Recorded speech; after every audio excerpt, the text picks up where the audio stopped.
దేవునికి స్తోత్రములు. దేవుని బిడ్డలారా అంతా క్షేమంగా ఉన్నారండి. ప్రతిరోజు ప్రభువారు చక్కటి వాగ్దానాల ద్వారా మనతో మాట్లాడి మనల్ని ఎంతగానో ఆశీర్వదిస్తూ ఉన్నారు. ఆయనకే మహిమ. అంతా క్షేమంగా ఉన్నారండి. అందరి కొరకు మానక ప్రార్థిస్తున్నాం. అందరూ కూడా దైవ ఆశీర్వాదాలు పొందాలి. ఈరోజు దేవుని వాగ్దానం దినవృత్తాంతములు 2వ గ్రంథం 30వ అధ్యాయము 20వ వచనం. యెహోవా హిజ్కియా ప్రార్థన ఆలకించి జనులను స్వస్థపరిచెను. దేవునికి స్తోత్రం. హల్లెలూయా. హిజ్కియా దేవునిలో భయభక్తులు కలిగిన వ్యక్తి.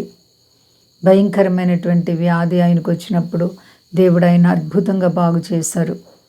తన జనుల కొరకు ఆయన ప్రార్థనలు ఆలకించారు అండి.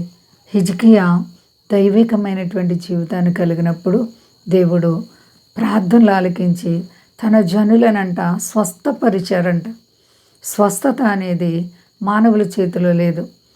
స్వస్థత ఎలా వస్తుంది?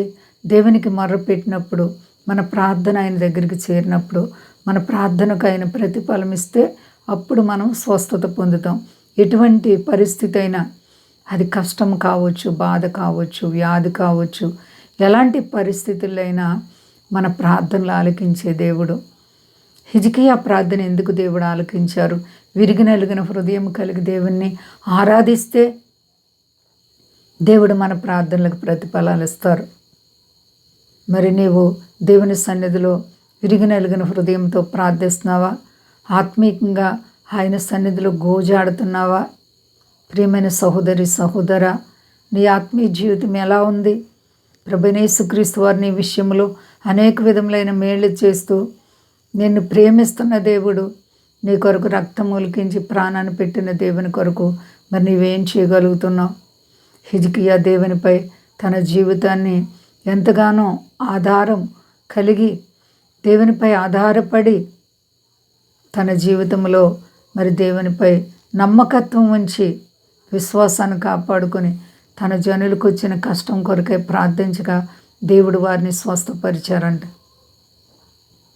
నీవే శ్రమల చేత కృంగిపోయి ఉన్నావు. బిడ్డలు లేరా, ఇల్లు లేదా, ఆర్థిక పరిస్థితుల నీకేదైనా కావచ్చు, కానీ నీ ప్రభు నిన్ను స్వస్థపరచగలరు. నీకున్న కీడు నుంచి తప్పించి మేలు చేయగలరు. నమ్మకమైన దేవుడు మన దేవుడు.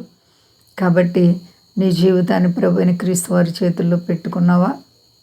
ప్రార్థన అనుభవం నీకుందా?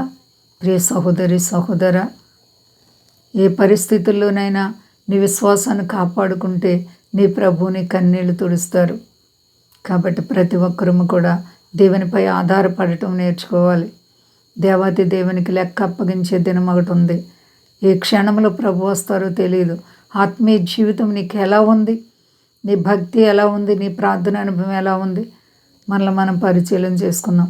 అంత క్షేమంగా ఉన్నారండి. ప్రార్థించుకుందాం. ప్రేమ నమ్మకమైన మా యేసయ్య గొప్ప దేవా, హిజ్కియా ప్రార్థన ఆలకించినట్లు మా ప్రార్థన కూడా నీవు ఆలకిస్తున్నావు ప్రభువా. ఎన్నడూ కూడా నీ బిడ్డలమైన మమ్మల్ని విడవలేదు. మా దేశాన్ని, దేశ నాయకులను కాపాడండి. సర్వ ప్రజలను కాపాడండి.